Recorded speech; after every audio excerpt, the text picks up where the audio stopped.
Hi, all. Welcome to this comprehensive session on psychology of social work.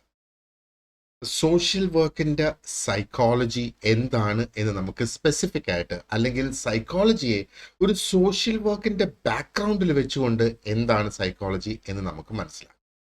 അപ്പോൾ ഇന്നത്തെ നമ്മുടെ goal എന്ന് പറയുന്നത് സൈക്കോളജിയെ ഒരു അബ്സ്ട്രാക്ട് സയൻസ് ആയിട്ട് എക്സ്പ്ലോർ ചെയ്യുകയല്ല, പക്ഷേ നമ്മളതിനെ നോക്കുന്നത് ഒരു discipline that is intricately connected or tied to the practices and principles of social work. Social വർക്കിൻ്റെ പ്രിൻസിപ്പിൾസും സോഷ്യൽ വർക്കിൻ്റെ പ്രാക്ടീസസിലും ഒക്കെ ആയിട്ട് ബന്ധപ്പെടുത്തി നമുക്ക് സൈക്കോളജിയെ മനസ്സിലാക്കുക എന്നുള്ളത്. അപ്പോൾ ബേസിക്കലി എന്താണ് സൈക്കോളജി ചെയ്യുന്നത്? നമുക്ക് ഒരുപാടധികം ക്രിട്ടിക്കലായിട്ടുള്ള ഇൻസൈറ്റ്സ് നമുക്ക് കിട്ടുകയാണ്, അല്ലേ? അല്ലെങ്കിൽ ഒത്തിരി അധികം ഇൻഫർമേഷൻ നമുക്ക് ലഭിക്കുന്നു. എന്തിലേക്കൊക്കെയാണ്?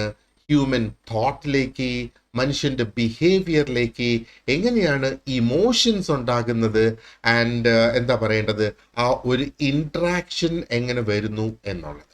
ഈ ഘടകങ്ങളൊക്കെ നമ്മൾ നോക്കുകയാണെന്നുണ്ടെങ്കിൽ these are actually central concerns for social work professionals എന്ന് വേണമെങ്കിൽ നമുക്ക് പറയാം, അല്ലേ? അപ്പോൾ അതിൻ്റെ പിന്നിലെ സൈക്കോളജി എന്താണ് എന്നാണ് നമ്മൾ ഇനിയിപ്പം നോക്കാൻ പോകുന്നത്.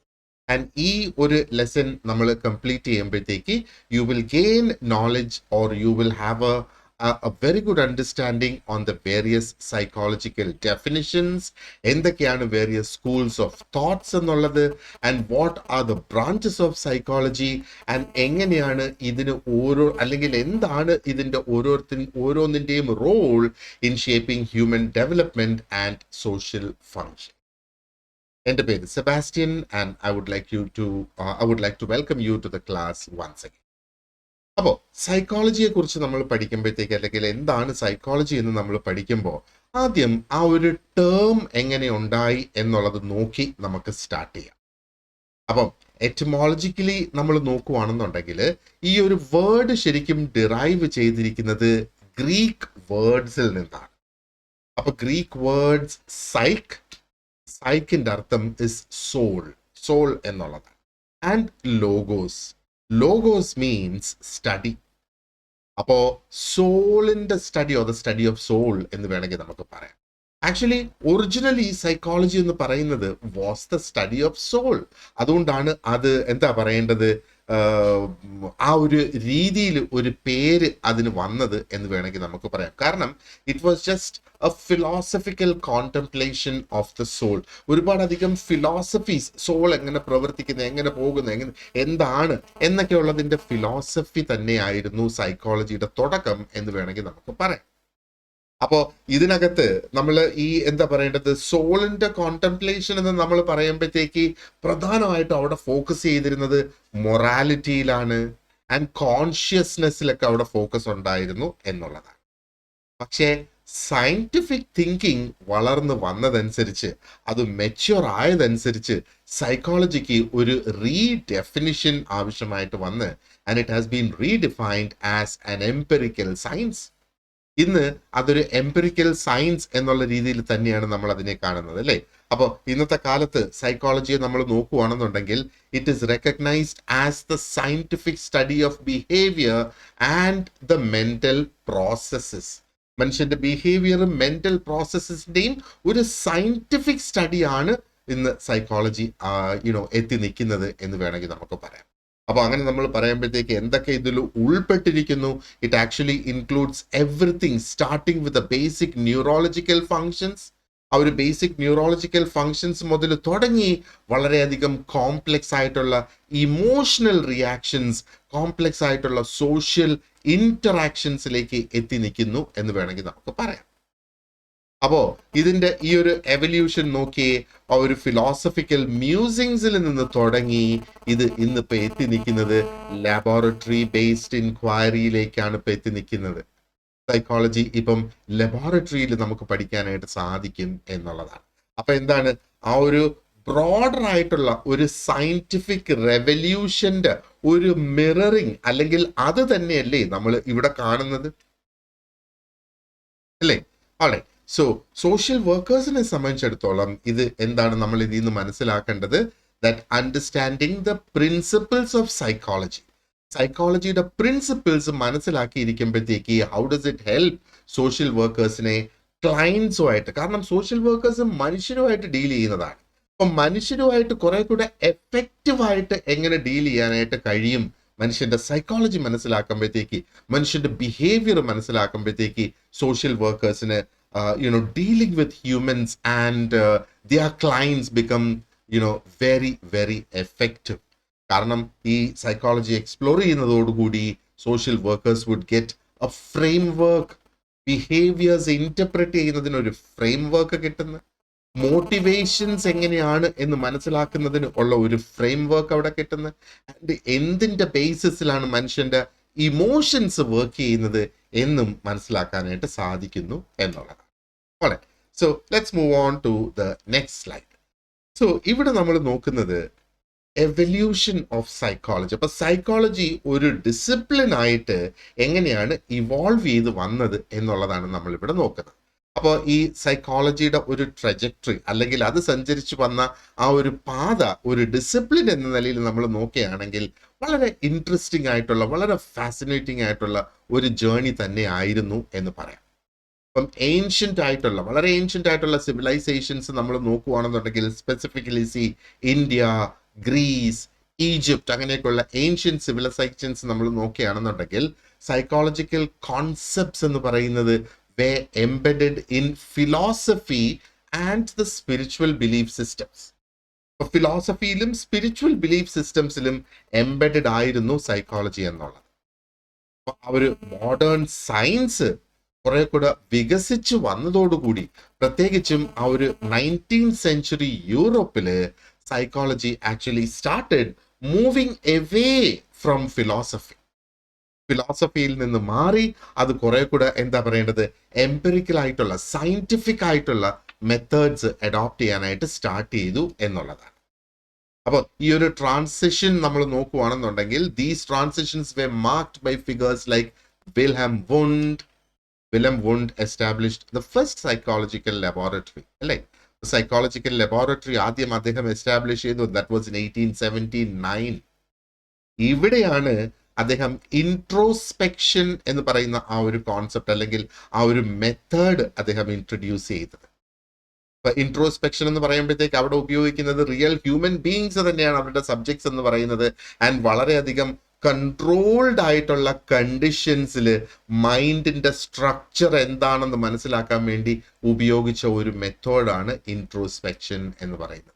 So this actually marks the formal entry into the sciences. കാരണം അത് ലബോറട്ടറിയിൽ വെച്ച് പഠിക്കാനായിട്ട് തുടങ്ങുന്നത്, മൈൻഡിന്റെ സ്ട്രക്ചറാണ് അദ്ദേഹം പഠിക്കാനായിട്ട് ശ്രമിച്ചത്. ഓക്കെ, അതെ, ഇൻട്രോസ്പെക്ഷൻ എന്താണെന്ന് വരുന്ന ലെസൺസിൽ നമ്മൾ ഡീറ്റെയിൽഡ് ആയിട്ട് ഡിസ്കസ് ചെയ്യുന്നതായിരിക്കും. ആൻഡ് ഓവർ ടൈം ഈ ഒരു ഫീൽഡ്, സൈക്കോളജിയുടെ ഫീൽഡ് കുറെ കൂടെ ഡൈവേഴ്സിഫൈ ചെയ്തു എന്നുള്ളതാണ്. തിയറീസ് എക്സ്പാൻഡ് ചെയ്യാനായിട്ട് തുടങ്ങി, മെത്തേഡ്സ് കുറെ കൂടെ റിഗറസ് ആയിട്ട് മാറി. And psychology began to interface with biology, with medicine, with sociology, എന്തിനു പറയുന്ന ഈവൻ ടെക്നോളജിയെ അത് സ്വാധീനിക്കാനായിട്ട് തുടങ്ങി എന്ന് വേണമെങ്കിൽ നമുക്ക് പറയാം. അപ്പൊ ഈ ഒരു ട്രാൻസ്ഫോർമേഷൻ നമ്മൾ നോക്കുകയാണെങ്കിൽ, this is what made psychology the corner stone for understanding human condition. മനുഷ്യന്റെ അവസ്ഥകൾ മനസ്സിലാക്കുന്നതിന് വേണ്ടിയിട്ടുള്ള ഒരു മൂലക്കല്ലായി മാറി എന്നുള്ളതാണ് സൈക്കോളജി. ഓക്കെ, അപ്പോൾ എന്ത് തരത്തിലുള്ള ഒരു ഹ്യൂമൻ സർവീസ് ഇൻവോൾവ് ആയി വരുന്ന ഒരു കാറ്റഗറി നമ്മൾ എടുത്ത് നോക്കിയിരുന്നാലും സൈക്കോളജി അവിടെ ഇമ്പോർട്ടൻ്റ് ആയിട്ട് വന്ന്, അങ്ങനത്തെ ഒരു ഹ്യൂമൻ സർവീസ് ഇൻവോൾവ്മെന്റ് ഉള്ള ഒരു കാറ്റഗറി ആണല്ലോ സോഷ്യൽ വർക്ക് എന്ന് പറയുന്നത്. That's again another reason why this is very important for social work. Okay, ഇനി അടുത്ത നമുക്ക് നോക്കാനുള്ളതെന്ന് പറയുന്നത് കുറച്ചധികം ഡെഫിനിഷൻസ് നമുക്ക് നോക്കാം. കുറെ ഫേമസ് ആയിട്ടുള്ള ഡെഫിനിഷൻസ് നമുക്ക് നോക്കാം, എന്തൊക്കെയാണ് അതിനകത്ത് വരുന്നത്, അല്ലെങ്കിൽ എന്താണ് ഓരോ കാലഘട്ടത്തിൽ ഓരോരുത്തരുടെ ബിലീഫാണ് അവരുടെ ഡെഫിനിഷൻസ് ആയിട്ട് വന്നത്. അവരുടെ ആ ഒരു ടൈമിൽ പ്രിവെയിൽ ചെയ്തിരുന്ന ആ ഒരു പാരഡൈംസിനെ ബേസ് ചെയ്താണ് ഈ ഓരോ ഡെഫിനിഷൻസും വന്നേക്കുന്നത്. But more or less the definitions are going to sound the same. അപ്പോൾ what did E.B. Titchener say?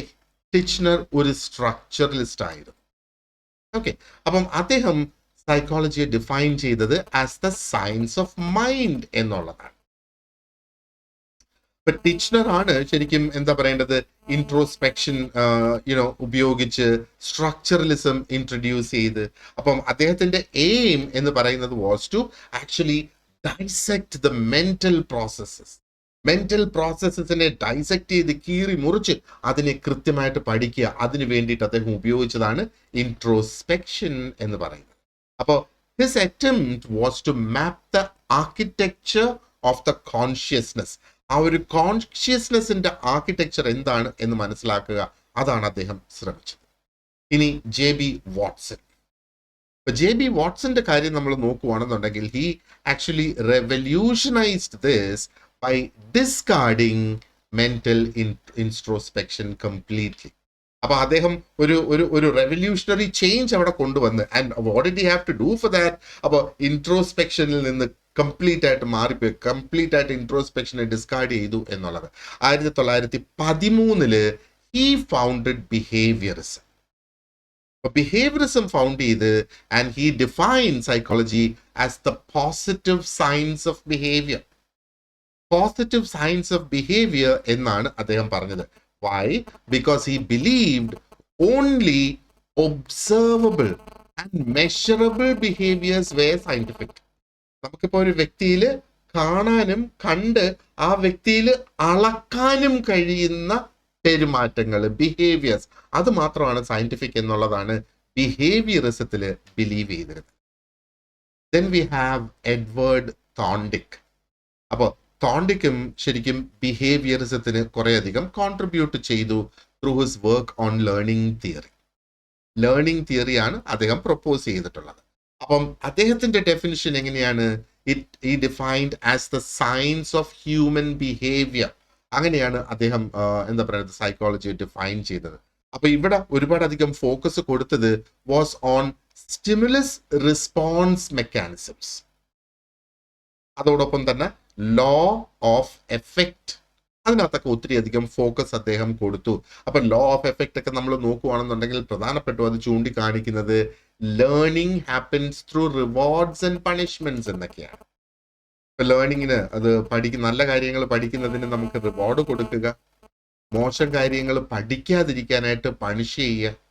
ഈ റിവാർഡ് കൊടുക്കാതിരിക്കുക എന്നുള്ളത് തന്നെ ഒരു പണിഷ്മെന്റ് ആണ് എന്നുള്ളത്. അപ്പൊ ഈ ഷിഫ്റ്റുകൾ ഇവിടെ സംഭവിക്കുന്നത് നമ്മൾ നോക്കുകയാണെന്നുണ്ടെങ്കിൽ ഇറ്റ് ആക്ച്വലി ഷോസ്, അല്ലെങ്കിൽ ഇറ്റ് റിഫ്ലെക്ട്സ് ആ ഒരു ഡിസിപ്ലിൻഡ് മൂവ്മെന്റ് ഫ്രം ആ ഒരു ഇൻട്രോസ്പെക്റ്റീവ് ഫോക്കസിൽ നിന്ന്, അല്ലെങ്കിൽ ആ ഒരു ഇൻട്രോസ്പെക്റ്റീവിൽ നിന്ന് ഒരു എംപിറിക്കൽ ഫ്രെയിം വർക്കിലേക്ക് അത് മാറിക്കൊണ്ടിരിക്കുകയാണ് അല്ലേ. ആണ് നമുക്ക് ഇതിലൂടെയൊക്കെ ഈ ഡെഫിനിഷൻസിലൂടെ അല്ലെങ്കിൽ ഇവരുടെ ഓരോരുത്തരുടെയും പ്രവർത്തനങ്ങളിലൂടെ ഇവിടെ ഉണ്ടാകുന്ന ചേഞ്ചസ് നമുക്ക് കാണാനായിട്ട് സാധിക്കും. ഈ ഡെഫിനിഷൻസ് കഴിഞ്ഞിട്ടില്ല, കുറച്ചും കൂടെ അധികം ഡെഫിനിഷൻസ് ഉണ്ട് നമുക്ക് നോക്കാനായിട്ട്. എഡ്വേർഡ് ബോറിങ്ങിന്റെ ഡെഫിനിഷൻ എന്താണ്? അദ്ദേഹം ഡിഫൈൻ ചെയ്തത് the study of human nature എന്നുള്ളതാണ് അദ്ദേഹം ഡിഫൈൻ ചെയ്തത്. അതെന്തുകൊണ്ടാണ്? അദ്ദേഹത്തിന്റെ കാഴ്ചപ്പാടെന്ന് പറയുന്നത് it actually represented an integrated approach. അപ്പൊ ഇന്റഗ്രേറ്റഡ് അപ്രോച്ച് എന്ന് പറയുമ്പോഴത്തേക്ക് അവിടെ എന്തെങ്കിലുമൊക്കെ കമ്പൈൻ ചെയ്യണം അല്ലെ. അപ്പൊ ഇവിടെ അദ്ദേഹം കമ്പൈൻ ചെയ്തത് എന്താണ്? Behaviour, thought and internal States. മനുഷ്യന്റെ മനസ്സിൽ അല്ലെങ്കിൽ മനുഷ്യന്റെ ഉള്ളിലെ അവസ്ഥ, രോഗാവസ്ഥയല്ല, മനസ്സിന്റെ അവസ്ഥയാണ്. അപ്പൊ ബിഹേവിയറും തോട്ടും ആ ഇന്റേണൽ സ്റ്റേറ്റ്സിനെയും കൂടെ കമ്പൈൻ ചെയ്ത് ആണ് അദ്ദേഹം ഒരു ഇന്റഗ്രേറ്റഡ് അപ്രോച്ച് അവിടെ എടുത്തിരിക്കുന്നത്. അതുകൊണ്ടാണ് the study of human nature എന്ന് അദ്ദേഹം ഡിഫൈൻ ചെയ്തത്. അത് ഇനി what is Robert S Woodworth defined it as. അപ്പോ വുഡ്വർത്ത് ബിഹേവിയറിസത്തിനും അപ്പുറത്തേക്ക് മാറി, ഹി മൂവ്ഡ് ബിയോണ്ട് ബിഹേവിയറിസം. അപ്പൊ അദ്ദേഹം സൈക്കോളജിയെ ഡിഫൈൻ ചെയ്തത് എങ്ങനെയാണ്? as the science of activities. The science of activities of the individual in relation to the environment. ആ ഒരു വ്യക്തിയുടെ എൻവയൺമെന്റിൽ അല്ലെങ്കിൽ ആ എൻവയൺമെന്റ് ഒരു ബാക്ക്ഗ്രൗണ്ട് ആയിട്ട് നിലനിർത്തിക്കൊണ്ട് എങ്ങനെയാണ് ആ ഒരു വ്യക്തിയുടെ ആക്ടിവിറ്റീസും റിയാക്ഷൻസും ഒക്കെ വരുന്നത്. So this actually marks the functionalist turn. ഇവിടെ നിന്നാണ് ആ ഒരു ഫങ്ഷണലിസ്റ്റ് സൈക്കോളജി തുടങ്ങിയത് എന്ന് വേണമെങ്കിൽ നമുക്ക് പറയാം. അപ്പം ഇവിടെ ഈ ഫങ്ഷണലിസ്റ്റ് അല്ലെങ്കിൽ അതിന്റെ ഫങ്ഷൻസിലേക്ക് ഒന്ന് നോക്കുക. അപ്പൊ പേർപ്പസ്, അഡാപ്റ്റേഷൻ, അതിനകത്തൊക്കെ ഫോക്കസ് വരാനായിട്ട് തുടങ്ങി. നമ്മുടെ അന്തരീക്ഷം, നമ്മുടെ സാഹചര്യം, നമ്മുടെ എൻവയൺമെന്റ് മാറുമ്പോഴത്തേക്ക് don't we adapt to it. അതൊക്കെയാണ് ഇതിനകത്ത് പ്രധാനമായിട്ട് പഠിക്കുന്നത്. ഇനി ഹിൽഗാർഡിന്റെ ഒരു ഡെഫിനിഷൻ നമുക്ക് നോക്കാനാണെങ്കിൽ, he defined it as the science of both human and animal behavior. അപ്പൊ അവിടെ ആനിമൽ ബിഹേവിയറും കൂടെ അദ്ദേഹം അവിടെ ഇൻക്ലൂഡ് ചെയ്ത്, അതെന്തുകൊണ്ടാണ്? He recognised the value of comparative studies. Comparative സ്റ്റഡീസിന്റെ വാല്യൂ റെക്കഗ്നൈസ് ചെയ്തതുകൊണ്ടാണ് അദ്ദേഹം എന്താ പറയേണ്ടത്? It is the science of both human and animal behaviour എന്ന് പറഞ്ഞത്. Because he wanted to understand behavior across species. അപ്പോൾ ഓരോ ഡെഫിനിഷൻസും നമ്മൾ നോക്കുകയാണെന്നുണ്ടെങ്കിൽ it is adding depth to our understanding അല്ലേ. ആൻഡ് എന്താ പറയേണ്ടത്? പലതരത്തിലുള്ള വേരിയബിൾസ് അവിടെ കൊണ്ടുവരുന്നു എന്ന് വേണമെങ്കിൽ നമുക്ക് പറയാം.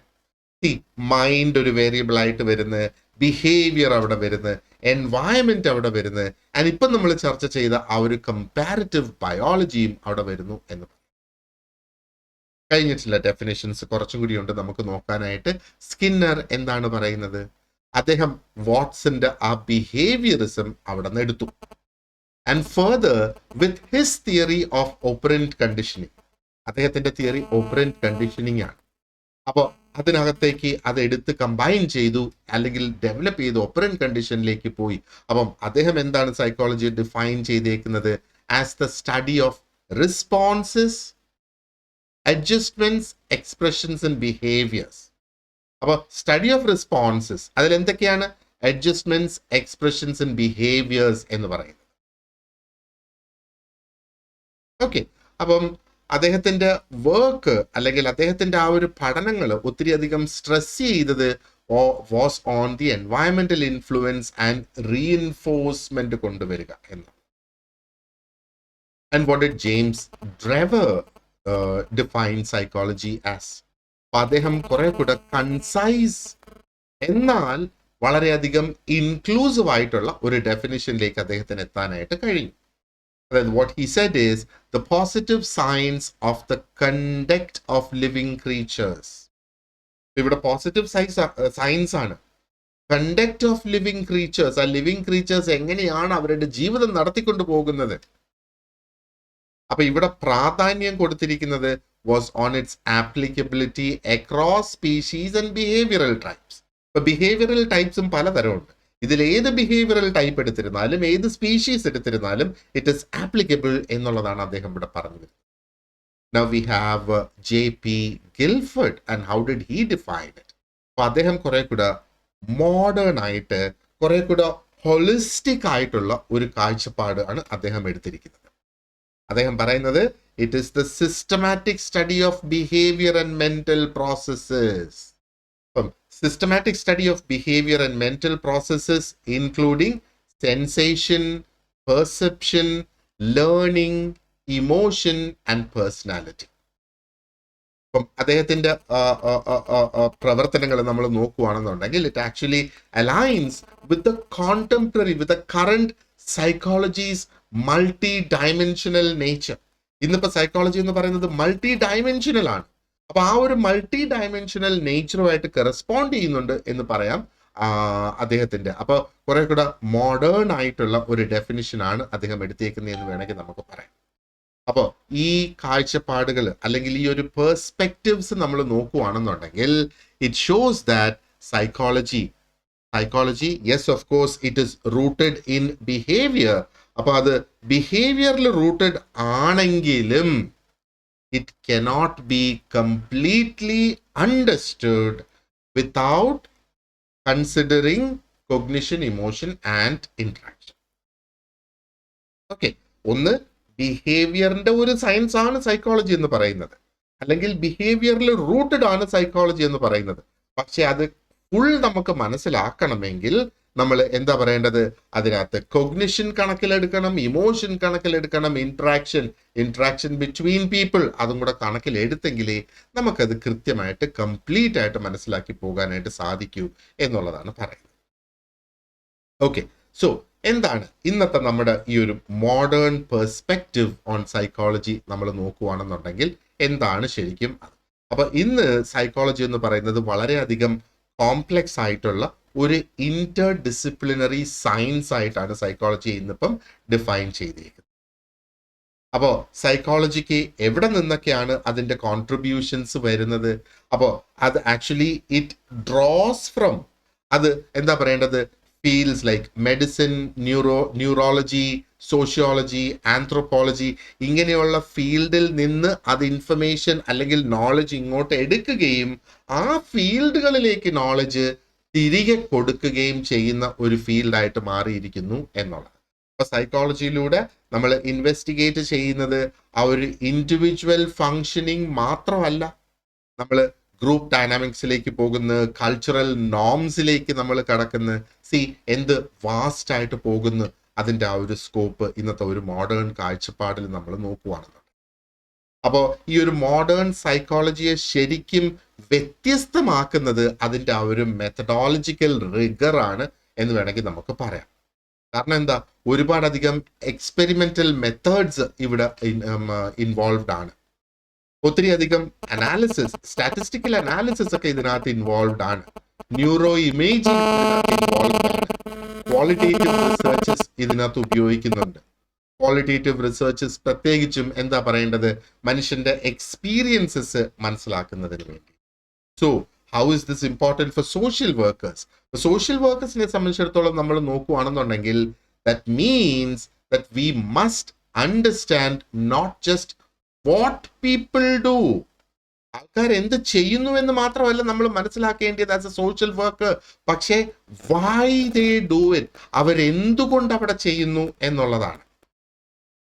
അത് എന്താ പറയേണ്ടത്, ബ്രെയിൻ കെമിസ്ട്രി ആണോ അതിനെ സ്വാധീനിച്ചത്, അവരെ അപ്ബ്രിങ്ങിങ്, അതായത് ആ കുട്ടികളെ വളർത്തുന്ന സമയത്തുണ്ടായ പ്രശ്നം കൊണ്ടാണോ അവർക്ക് എന്തെങ്കിലും ഒരു പ്രോബ്ലം അവിടെ ഉണ്ടായത്, അതോ അവരുടെ സോഷ്യൽ എൻവയൺമെന്റ് കൊണ്ടാണോ, അതോ കൾച്ചറൽ കോണ്ടെക്സ്റ്റ് കൊണ്ടാണോ എന്നുള്ള കാരണം അറിയണം. Because you need to fix things right at the root എന്നുള്ളതാണ്. Right, okay. ഇനി നമുക്ക് ക്വിക്കായിട്ട് സൈക്കോളജിയുടെ ബ്രാഞ്ചസ് എന്തൊക്കെയാണ് എന്ന് നമുക്കൊന്ന് നോക്കാം. അപ്പോൾ സൈക്കോളജി കുറെ കൂടെ വ്യക്തമാക്കി നമുക്ക് മനസ്സിലാക്കുന്നതിനും അല്ലെങ്കിൽ അത് എന്തുമാത്രം വാസ്റ്റ് ആണ് എന്ന് മനസ്സിലാക്കുന്നതിനും വേണ്ടിയിട്ട് സൈക്കോളജി ഡിഫറെന്റ് ബ്രാഞ്ചസ് ആയിട്ട് അതിനെ ക്ലാസിഫൈ ചെയ്യും. അപ്പോൾ അവിടെ there are the basic fields, there are the applied fields and the emerging and interdisciplinary fields എന്ന് പറയാം. അപ്പോൾ ബേസിക് ഫീൽഡ്സ് എന്ന് പറയുമ്പോഴത്തേക്ക് എന്താണ് ഈ ബേസിക് ഫീൽഡ്സ് എന്ന് പറയുന്നത്? ബേസിക്കലി ഇതൊക്കെ തിയറി ഡ്രിവൻ ആണ് ആൻഡ് റിസർച്ച് ഓറിയന്റഡ് ആണ്. അപ്പോൾ ഈ basic fields they deal with general principles and ബിഹേവിയറിന്റെ പല മോഡൽസിലൊക്കെ അത് ഡീൽ ചെയ്യുന്നു എന്ന് പറയാം. ഇനി ആ ഒരു അപ്ലൈഡ് ഫീൽഡ് നമ്മൾ നോക്കുകയാണെന്നുണ്ടെങ്കിലോ, ഈ അപ്ലൈഡ് ഫീൽഡിന്റെ പ്രധാന എയിം എന്ന് പറയുന്നത് റിയൽ ലൈഫ് പ്രോബ്ലംസ് സോൾവ് ചെയ്യുക. ആ സൈക്കോളജിക്കൽ നോളജ് യൂസ് ചെയ്തുകൊണ്ട് റിയൽ ലൈഫ് പ്രോബ്ലംസ് സോൾവ് ചെയ്യുക എന്നുള്ളതാണ്. ഇത് പ്രത്യേകിച്ചും സൈക്കോളജി പ്രാക്ടീസ് ചെയ്യുന്ന, അല്ല സോഷ്യൽ വർക്ക് പ്രാക്ടീസ് ചെയ്യുന്ന അല്ലെങ്കിൽ സൈക്കോളജി പ്രാക്ടീസ് ചെയ്യുന്നവർക്കായിരുന്നാലും വളരെയധികം റെലവെന്റ് ആണ് ഈ അപ്ലൈഡ് ഫീൽഡ്സ് എന്ന് പറയുമ്പോഴത്തേക്ക്. ഇനി എമേർജിങ് ആൻഡ് ഇന്റർഡിസിപ്ലിനറി ഫീൽഡ്സ് എന്ന് പറയുമ്പോഴത്തേക്ക് ഇത് എന്തിനാണ് റെപ്രസെന്റ് ചെയ്യുന്നത്? It represents the evolving phase of psychology. എങ്ങനെയാണ് സൈക്കോളജി ഇവോൾവ് ആകുന്നത്? Because the society changes, scientific advancements are happening there. ഇപ്പം സയൻസ് അഡ്വാൻസ് ചെയ്തുകൊണ്ടിരിക്കുന്നത്, സൊസൈറ്റി മാറുന്ന, മനുഷ്യൻ മാറുന്ന. സോ സൈക്കോളജി കീപ്സ് ഇവോൾവിങ് എന്ന് നമുക്ക് കറക്റ്റ് ആയിട്ട് പറയാം. അപ്പോൾ ഇങ്ങനെ ഒരു ഡിവിഷൻ നമ്മൾ സൈക്കോളജിയിൽ കണ്ടെത്തി, അല്ലെങ്കിൽ ആ ഒരു ഡിവിഷൻ നമ്മൾ മനസ്സിലാക്കുമ്പോഴത്തേക്ക് we would be able to understand the focus on different domains of human behavior and what its applications are. പ്രത്യേകിച്ചും social work, health care, education, criminal justice പോലെയൊക്കെയുള്ള ഫീൽഡ്സിൽ ഇത് വളരെയധികം പ്രധാനപ്പെട്ടതാണ്. ഇനി what are these basic fields of psychology? Basic fields of psychology നമ്മൾ വീണ്ടും specific ആയിട്ട് നമ്മൾ നോക്കുകയാണെന്നുണ്ടെങ്കിൽ വി ഹാവ് ബയോസൈക്കോളജി. ഇപ്പോൾ ബയോസൈക്കോളജിയിൽ എന്താണ് നോക്കുന്നത്? They look at how the brain, how the neuro transmitters, genetics എങ്ങനെയാണ് എന്താ പറയേണ്ടത് ബിഹേവിയറിനെ ഇൻഫ്ലുവൻസ് ചെയ്യുക എന്നൊക്കെയാണ്. And then we have the cognitive psychology. ഇപ്പോൾ കൊഗ്നിറ്റീവ് സൈക്കോളജി എന്ന് പറയുമ്പോഴത്തേക്ക് മെന്റൽ ഫങ്ഷൻസിനെ എക്സാമിൻ ചെയ്യുന്ന, പ്രത്യേകിച്ച് mental functions like memory, reasoning എന്നൊക്കെയാണ്. അപ്പൊ ഇത് ഒരു സോഷ്യൽ വർക്കറിന് ഇത് മനസ്സിലാക്കേണ്ട ഇതിന്റെ പ്രാധാന്യം എന്താണ്? Because they will understand how individuals process trauma, അല്ലെങ്കിൽ എങ്ങനെയാണ് ആൾക്കാർ തീരുമാനങ്ങളിലേക്ക് എത്തുന്നത് എന്ന് മനസ്സിലാക്കാനായിട്ട് സാധിക്കും. ഇനി മറ്റൊരു ബേസിക് ഫീൽഡാണ് ഡെവലപ്മെന്റൽ സൈക്കോളജി. ഇപ്പൊ ഡെവലപ്മെന്റൽ സൈക്കോളജി എന്ന് പറയുന്നത് കംപ്ലീറ്റ് ഹ്യൂമൻ ഗ്രോത്തിനെ അവിടെ പഠിക്കുകയാണ്, from infancy to old age. അപ്പൊ ഇവിടെ സോഷ്യൽ വർക്കേഴ്സിന് ഉണ്ടാക്കുന്ന ബെനിഫിറ്റ് എന്താണ്? They would be able to deal with age specific population. കുട്ടികളുടെ അടുത്ത്, അഡോളസൻസിന്റെ അടുത്ത്, എൽഡേർലി ആയിട്ടുള്ള ആൾക്കാരുടെ അടുത്ത് എങ്ങനെയാണ് വ്യത്യസ്തമായിട്ട് ഡീൽ ചെയ്യേണ്ടത് എന്ന് മനസ്സിലാക്കും. അതാണ് ഡെവലപ്മെന്റൽ സൈക്കോളജി നമ്മെ പഠിപ്പിക്കുന്നത്. And then there is experimental psychology. അപ്പൊ എന്താണ് ഈ എക്സ്പെരിമെന്റൽ സൈക്കോളജി എന്ന് പറയുന്നത്? It studies human growth from it actually includes all psychological science എന്ന് വേണമെങ്കിൽ നമുക്ക് പറയാം. Let's see, experimental psychology theories test ചെയ്യണ്ടേ നമുക്ക്? പെർസെപ്ഷനിലായിരുന്നാലും ഇമോഷനിലായിരുന്നാലും കൊഗ്നിഷനിലായിരുന്നാലും നമുക്കുള്ള തിയറീസ് ടെസ്റ്റ് ചെയ്യുന്നതിന് വേണ്ടിയിട്ടാണ് എക്സ്പെരിമെന്റൽ സൈക്കോളജി ഉള്ളത്. And then there is the personality psychology. ഇപ്പൊ പേഴ്സണാലിറ്റി സൈക്കോളജി എന്ന് പറയുമ്പോഴത്തേക്ക് എന്താണ് ട്രെയ്റ്റ്സ് എന്നുള്ളത് നമ്മൾ പഠിക്കണം. ട്രെയ്റ്റ്സ്, മോട്ടിവേഷൻസ്, ഇൻഡിവിജ്വാലിറ്റി, ഇതൊക്കെ അവിടെ പഠിക്കുന്നു. അപ്പൊ ആ ഒരു ക്ലയന്റിന്റെ ഇൻഡിവിജ്വാലിറ്റി എന്താണെന്ന് മനസ്സിലാക്കണമെങ്കിൽ ആ ക്ലയന്റിന്റെ എന്ന് നമ്മൾ മനസ്സിലാക്കണം. അതായത് എന്തൊക്കെയാണ് ആ ഒരു വ്യക്തിയുടെ ബിഹേവിയർ പാറ്റേൺസ് എന്നൊക്കെ നമുക്ക് മനസ്സിലാക്കണമെങ്കിൽ വി നീഡ് എന്നുള്ളത്. സോ അത് ആ ഒരു ബേസിക് ഫീൽഡ്സ്. ഇനി നമ്മൾ അപ്ലൈഡ് ഫീൽഡ്സിലേക്ക് നമ്മൾ നോക്കുകയാണെന്നുണ്ടെങ്കിലോ, അപ്ലൈഡ് ഫീൽഡ്സിൽ ഒന്ന് ക്ലിനിക്കൽ സൈക്കോളജി തന്നെയാണ്. അപ്പം ഇവിടെ it deals with diagnosing and treating mental illness, അല്ലേ? ഷിസ്നോഫേനിയ, ആങ്സൈറ്റി, അങ്ങനെയൊക്കെയുള്ളത്. അപ്പോൾ സോഷ്യൽ വർക്കേഴ്സിന് പലപ്പോഴും ക്ലിനിക്കൽ സൈക്കോളജിസ്റ്റുമായിട്ട് കോർഡിനേറ്റ് ചെയ്ത് പ്രവർത്തിക്കേണ്ട സിറ്റുവേഷൻസ് അവിടെ വരും. And then comes the counselling psychology. ഇതും അപ്ലൈഡ് ഫീൽഡ് ഓഫ് സൈക്കോളജി ആണ് ഈ ഒരു കൗൺസിലിംഗ് സൈക്കോളജി. അപ്പൊ വ്യക്തികളെ എന്താ പറയേണ്ടത്? Help them to cope with their everyday stress. Family issues വരാം, കരിയറിൽ അവർക്കുണ്ടാകുന്ന ഡെലിമാസ്, അവർക്കുണ്ടാകുന്ന ഇഷ്യൂസ്, അല്ലെങ്കിൽ വെറുതെ സങ്കടവുമായിട്ട് എങ്ങനെ, ഗ്രീഫുമായിട്ട് എങ്ങനെ കോപ്പപ്പ് ചെയ്ത് പോവുക എന്നുള്ളത്. And then there is the social psychology that falls under the applied field. Social psychology എന്ന് പറയുമ്പോഴത്തേക്ക് ഇൻവെസ്റ്റിഗേറ്റ് ഹൗ വി ഷേപ്പ്, എന്താ പറയണ്ട, അല്ലെങ്കിൽ how we are shaped by social forces. Social forces എങ്ങനെയാണ് നമ്മുടെ ആ ഒരു വ്യക്തിത്വത്തെ നിർണയിക്കുന്നത്? See, think about peer pressure, stereotypes, group norms, ഇതിനെക്കുറിച്ചൊക്കെ ഒന്ന് ആലോചിച്ച് നോക്ക്. ഇതിനൊക്കെ ഒരു വളരെ വലിയ ഒരു പങ്ക് വഹിക്കാനുണ്ട് ഞാനെന്ന വ്യക്തിയുടെ, എൻ്റെ വ്യക്തിത്വം ഉണ്ടാക്കിയെടുക്കുന്നത്. And this is very important ഒരു സോഷ്യൽ വർക്കറെ സംബന്ധിച്ചിടത്തോളം. In community work, group interventions ഒക്കെ നടത്തുമ്പോഴത്തേക്ക് ഇത് വളരെയധികം അവിടെ തീർന്നിട്ടില്ല. We still have more. അടുത്തത് നോക്കിയേ, എഡ്യൂക്കേഷണൽ സൈക്കോളജി വളരെയധികം ഇമ്പോർട്ടൻ്റ് ആണ്, അല്ലേ? അപ്പൊ ടീച്ചിങ് സ്ട്രാറ്റജീസ് എന്തൊക്കെ ആയിരിക്കണം എന്ന് നമുക്ക് എഡ്യൂക്കേഷണൽ സൈക്കോളജിയിലൂടെ മനസ്സിലാക്കാനായിട്ട് സാധിക്കും. ലേണിംഗ് ഡിസബിലിറ്റീസിനെ കുറിച്ച് നമുക്ക് പഠിക്കാനായിട്ട് സാധിക്കും, അതിന് പരിഹാരം കാണാനും സാധിക്കും. ഇനി സ്റ്റുഡൻസിന്റെ മോട്ടിവേഷൻ ഇവിടെ വളരെ പ്രധാനപ്പെട്ട ഒരു സംഗതി തന്നെയാണ്, അല്ലേ? അപ്പോൾ സ്കൂളുമായിട്ട് ബന്ധപ്പെട്ട് വർക്ക് ചെയ്യുന്ന സോഷ്യൽ വർക്കേഴ്സിന് ഇത് വളരെയധികം പ്രധാനപ്പെട്ടതാണ്. And then we have the industrial organisational psychology. Industries and organisations എന്നുള്ളതാണ്. അപ്പോൾ think about employee satisfaction, leadership, work environments, ഇതിനെക്കുറിച്ചൊക്കെ ഒന്ന് ആലോചിച്ച് നോക്കിയേ. ഒരു ഓർഗനൈസേഷണൽ കൺസൾട്ടിങ്ങിൽ ഇതൊക്കെ പ്രധാനപ്പെട്ടതാണ്. And then we have the health psychology. ഇപ്പൊ ഹെൽത്ത് സൈക്കോളജി എന്താണ് ചെയ്യുന്നത് ഇവിടെ? മെന്റൽ ആറ്റിറ്റ്യൂഡ്സിന്റെ effect on the physical health. For example, hypertension, let's say high blood pressure. High blood പ്രഷറിന് സ്ട്രെസ് എങ്ങനെയാണ് ഒരു കാരണമായിട്ട് മാറുന്നത്? And then there is forensic psychology. അപ്പോൾ ഫോറൻസിക് സൈക്കോളജി എന്ന് പറയുമ്പോഴത്തേക്ക് അത് ലീഗൽ സിസ്റ്റംസിലേക്ക് സൈക്കോളജിയെ ഇന്റഗ്രേറ്റ് ചെയ്ത് കൊണ്ടുവരികയാണ്. അപ്പോൾ മേ ബി ഒരു കോടതിയിൽ നമ്മൾ ആ ഒരു ഡിഫെൻഡന്റിന്റെ മെന്റൽ കമ്പീറ്റൻസി മനസ്സിലാക്കുന്നതിന് വേണ്ടിയിട്ട് ഉപയോഗിക്കാം. Social workers will work with the victims and എന്താ പറയേണ്ടത്, ക്രിമിനൽ ബിഹേവിയർ മനസ്സിലാക്കാനായിട്ടും ഇത് സാധിക്കുമല്ലോ. ഇനി എന്തൊക്കെയാണ് ആ ഒരു emerging and interdisciplinary fields ആയിട്ടുള്ളത്? അപ്പോൾ സൈക്കോളജി ഇങ്ങനെ എക്സ്പാൻഡ് ചെയ്തുകൊണ്ടേയിരിക്കുകയാണ്.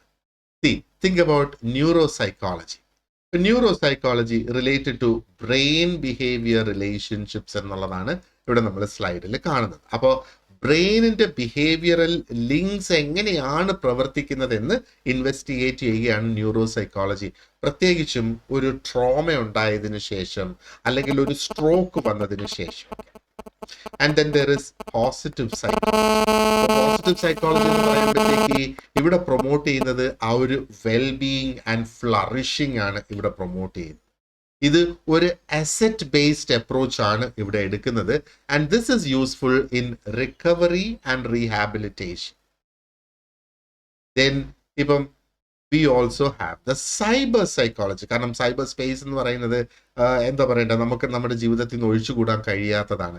അപ്പോൾ എങ്ങനെയൊക്കെയാണ് ആ ഒരു ഡിജിറ്റൽ ലൈഫ് നമ്മുടെ ഐഡന്റിറ്റിയെ ഇമ്പാക്റ്റ് ചെയ്യുന്നത്, നമ്മുടെ ബന്ധങ്ങളെ ഇമ്പാക്റ്റ് ചെയ്യുന്നത്, നമ്മുടെ ആ ഒരു മെന്റൽ ഹെൽത്തിനെ ഇമ്പാക്റ്റ് ചെയ്യുന്നത്. ഇന്ന് സോഷ്യൽ മീഡിയ ഇത്രയധികം വളർന്നുകൊണ്ടിരിക്കുന്ന ഈ ഒരു ഏജിൽ ഇത് ശരിക്കും വളർന്നു വരുന്ന ഒരു കൺസേൺ എന്ന് വേണമെങ്കിൽ നമുക്ക് പറയാം. And then we have the cultural psychology. അപ്പോൾ കൾച്ചറൽ സൈക്കോളജി എന്താണ് ചെയ്യുന്നത്? It explores how culture shapes behaviour and cognition. Culture എങ്ങനെയാണ് ഒരു വ്യക്തിയുടെ ബിഹേവിയറും കോഗ്നിഷനും ഷേപ്പ് ചെയ്യുന്നത്, അതാണ് കൾച്ചറൽ സൈക്കോളജി എന്ന് പറയുന്നത്. And this is very important in working with diverse populations. ഇന്നത്തെ കാലത്ത് നമ്മൾ ഏത് ഒരു സൊസൈറ്റി എടുത്ത് നോക്കിയിരുന്നാലും ശരി, പോപ്പുലേഷൻ ഇസ് ഡൈവേഴ്സ് എന്ന് വേണമെങ്കിൽ നമുക്ക് പറയാം. And then there is the എൻവയൺമെന്റൽ സൈക്കോളജി. അപ്പം ഇമ്പാക്ട് ഓഫ് സറൗണ്ടിങ്സ്, നമ്മുടെ ചുറ്റുപാടുകൾ നമ്മുടെ മനസ്സിലുണ്ടാക്കുന്ന ആ ഒരു impact. So it considers how our surroundings affect our mental states എന്നുള്ള. ഇത് urban പ്ലാനിങ്ങിന് വളരെയധികം ഇമ്പോർട്ടൻ്റ് ആണ്. ഡിസാസ്റ്റർ റിക്കവറിക്ക് ഇത് ഇമ്പോർട്ടൻ്റ് ആണ്. സസ്റ്റൈനബിൾ ആയിട്ടുള്ള ഡെവലപ്മെന്റ് കൊണ്ടുവരുന്നതിനും ഈ എൻവയൺമെന്റൽ സൈക്കോളജി ഇമ്പോർട്ടൻ്റ് ആണ്. അപ്പൊ ഈ ഫീൽഡ്സിനെ നമ്മളൊന്ന് നോക്കുകയാണെന്നുണ്ടെങ്കിൽ സൈക്കോളജി എന്തുമാത്രം വേഴ്സറ്റൈൽ ആണ്, എന്തുമാത്രം നമുക്ക് ഉപയോഗിക്കാനായിട്ട് കഴിയും ഇന്നത്തെ മോഡേൺ ഡേ പ്രോബ്ലംസ് സോൾവ് ചെയ്യുന്നതിന് വേണ്ടി എന്ന് വളരെ പ്രധാനപ്പെട്ട ഒരു സംഗതിയാണ് അല്ലേ. Alright, so this brings us to the end of discussion of the introduction to psychology. അപ്പോൾ to conclude, നമ്മൾ നോക്കുകയാണെന്നുണ്ടെങ്കിൽ സൈക്കോളജി ഒരു സയൻസ് ആണ്, and at the same time psychology is also an art. And what does it do? It gives us the tools required to understand the universal and the particular. Universal എന്ന് പറയുമ്പോഴത്തേക്ക് എല്ലാവർക്കും applicable ആയിട്ടുള്ളത് മനസ്സിലാക്കാനും സാധിക്കും. Particular എന്ന് പറയുമ്പോഴത്തേക്ക് ഒരു ഇൻസ്റ്റൻസിൽ applicable ആകുന്ന സംഗതി മനസ്സിലാക്കാനായിട്ട് നമ്മളെ സാധിക്കുന്നു. And it also helps us to understand the predictable and the personal. The predictable എന്ന് പറഞ്ഞാൽ ചില സിറ്റുവേഷനിൽ നമുക്കറിയാം ഇത് ഇങ്ങനെ ആയിരിക്കും വന്ന് അവസാനിക്കുന്നതെന്ന്. ചിലപ്പം അത് നമുക്ക് പ്രഡിക്റ്റ് ചെയ്യാനായിട്ട് കഴിയില്ല, കാരണം ആ ഒരു വ്യക്തി യുണീക്ക് ആയിരിക്കും. അതും നമുക്ക് പഠിക്കാനായിട്ട് സാധിക്കും. ഇനി സോഷ്യൽ വർക്കിനെ സംബന്ധിച്ചിടത്തോളം നമ്മൾ നോക്കുകയാണെന്നുണ്ടെങ്കിൽ it provides A scaffold four ethical and effective practice. Ethical practice മുമ്പോട്ട് കൊണ്ടുപോകുന്നതിന്, എഫക്റ്റീവ് പ്രാക്ടീസ് മുന്നോട്ട് കൊണ്ടുപോകുന്നതിന് വേണ്ടിയിട്ട് ഒരു ഒരു ഒരു ഒരു സ്കാഫോൾഡ് അല്ലെങ്കിൽ അതിൻ്റെ അടിയിൽ ഉറപ്പ് കൊടുക്കുന്ന തൂണുകളായിട്ട് നമുക്ക് വേണമെങ്കിൽ അതിനെ കണക്കാക്കാം എന്നുള്ളത്. സൈക്കോളജിയുടെ ഈ പലതരം ഡെഫിനിഷൻസ് നമ്മൾ മനസ്സിലാക്കി, എന്തൊക്കെ ഡിഫറെൻറ്റ് സ്കൂൾസ് സൈക്കോളജിയിലുണ്ട് എന്ന് മനസ്സിലാക്കുന്നത്, എന്തൊക്കെയാണ് സൈക്കോളജിയുടെ വേരിയസ് ബ്രാഞ്ചസ് എന്ന് മനസ്സിലാക്കുന്നത്. ഇതൊക്കെ ചെയ്യുന്നതോടുകൂടി it not only enriches our knowledge, but it also enhances our ability to serve individuals and communities holistically, completely. Alright. അപ്പോൾ ഈ ഒരു ലെസൺ നമ്മളിവിടെ കംപ്ലീറ്റ് ചെയ്യുവാണ്. ആൻഡ് നിങ്ങളുടെ നോട്ട്സ് നോക്കുകയാണെന്നുണ്ടെങ്കിൽ you will have practice questions given at the end of your notes. ആ questions എല്ലാം ഒന്ന് ആൻസർ ചെയ്യാനായിട്ട് നോക്കുക. ആൻഡ് നിങ്ങളുടെ നോട്ട്സ് നിങ്ങൾ നോക്കുകയാണെന്നുണ്ടെങ്കിൽ അതിനകത്ത് കുറെ കൂടി ഡീറ്റെയിൽഡ് ആയിട്ട് നമ്മളിവിടെ ഡിസ്കസ് ചെയ്ത കാര്യങ്ങളെല്ലാം അതിനകത്ത് എഴുതി വെച്ചിട്ടുണ്ട്. വെൽഫെയർ ഓഫീസിന്റെ പ്രിപ്പറേഷൻ കോഴ്സ് നമ്മൾ കണ്ടക്ട് ചെയ്യുന്നുണ്ട്. അപ്പം ഈ ഒരു വീഡിയോയിൽ നിങ്ങൾ കണ്ടതുപോലെ വളരെ ഡീറ്റെയിൽഡ് ആയിട്ടുള്ള എക്സാം ഓറിയന്റഡ് ആയിട്ടുള്ള റെക്കോർഡഡ് വീഡിയോ ക്ലാസ്സസ് ആണ് നിങ്ങൾക്ക് ലെക്ചേഴ്സ് ആയിട്ട് ലഭിക്കുക. അതോടൊപ്പം ഡീറ്റെയിൽഡ് ആയിട്ടുള്ള ടോപ്പിക് വൈസ് നോട്ട്സ് ഉണ്ടാകും. ആ നോട്ട്സിനോടൊപ്പം പ്രാക്ടീസ് ക്വസ്റ്റ്യൻസും നിങ്ങൾക്ക് ലഭിക്കുന്നതാണ്. നമ്മൾ ഒരു ടൈം ടേബിൾ ബേസ്ഡ് ആയിട്ടുള്ള അപ്രോച്ചാണ് ഇനി അങ്ങോട്ട് നമ്മൾ ഫോളോ ചെയ്യുന്നത്. കാരണം എക്സാമിൻ്റെ ഡേറ്റ് ഇപ്പം അടുത്ത് വരികയാണ്. ആ എക്സാമിന് വളരെ മുന്നേ തന്നെ നമുക്ക് സിലബസ് കംപ്ലീറ്റ് ചെയ്യണം. So that we will have enough time for revision, model exams and mock test. ഓരോ വീക്കെൻഡിലും നമ്മൾ കംപ്ലീറ്റ് ചെയ്യുന്ന പോർഷൻസ് അനുസരിച്ച് നമ്മൾ മോക്ക് ടെസ്റ്റ് കണ്ടക്ട് ചെയ്തു പോകും. സിലബസ് പൂർത്തീകരിച്ചതിന് ശേഷം നമ്മൾ മോഡൽ എക്സാംസും സ്റ്റാർട്ട് ചെയ്യുന്നതായിരിക്കും. നിങ്ങളുടെ കംപ്ലീറ്റ് സിലബസിൻ്റെ റെക്കോർഡഡ് ക്ലാസ്സസ് ആണ് നിങ്ങൾക്ക് ലഭിക്കുക. ആൻഡ് നമ്മൾ റിവിഷൻ്റെ സമയത്താണ് ഈ ഒരു ലൈവ് ക്ലാസ്സസ് നമ്മൾ കണ്ടക്ട് ചെയ്യുക. അപ്പോൾ ലൈവ് ക്ലാസ്സിൻ്റെ ഒരു ഹൈലൈറ്റ് എന്ന് പറയുന്നത് അത് വൈകുന്നേരങ്ങളിലായിരിക്കും ലൈവ് ക്ലാസ്സസ് കണ്ടക്ട് ചെയ്യുന്നത്, in between 7 and 10 in the evening. അപ്പം വർക്കിംഗ് ആയിട്ടുള്ള വ്യക്തികൾക്കും ഈ ക്ലാസ് അറ്റൻഡ് ചെയ്യാനായിട്ട് സാധിക്കും. നിങ്ങളുടെ ഡൗട്ട്സ് ക്ലിയർ ചെയ്യാനായിട്ട് കഴിയും. കൂടുതലും അധികം ക്വസ്റ്റ്യൻസ് ആയിരിക്കും നമ്മൾ ഈ ഒരു അവസരത്തിൽ ഡിസ്കസ് ചെയ്ത് പോകുന്നത്. And the entire course fee is only 2,000 rupees. Okay, ആകെ ഒരു വൺ ടൈം ഫീസ് ആണിത്. ആൻഡ് കോഴ്സിന് ജോയിൻ ചെയ്യുന്നതിന് you can give me A call, അല്ലെങ്കിൽ എനിക്ക് വാട്സാപ്പിൽ ഒരു മെസ്സേജ് അയക്കാം. അപ്പോൾ ഈ ഒരു വീഡിയോയുടെ ഡിസ്ക്രിപ്ഷൻ ബോക്സിൽ നമ്മുടെ ഒരു വാട്സാപ്പ് സ്റ്റഡി ഗ്രൂപ്പ് ജോയിൻ ചെയ്യുന്നതിന് വേണ്ടിയിട്ട് ഉള്ള ഒരു ലിങ്ക് കൊടുത്തിട്ടുണ്ട്. ആൻഡ് ഈ ചാനൽ ഇതുവരെ സബ്സ്ക്രൈബ് ചെയ്തിട്ടില്ലെങ്കിൽ please subscribe to our channel. And thank you very much for watching. You have a great day and wish you all success in your exam. This is Sebastian. See you in the next class. Thank you.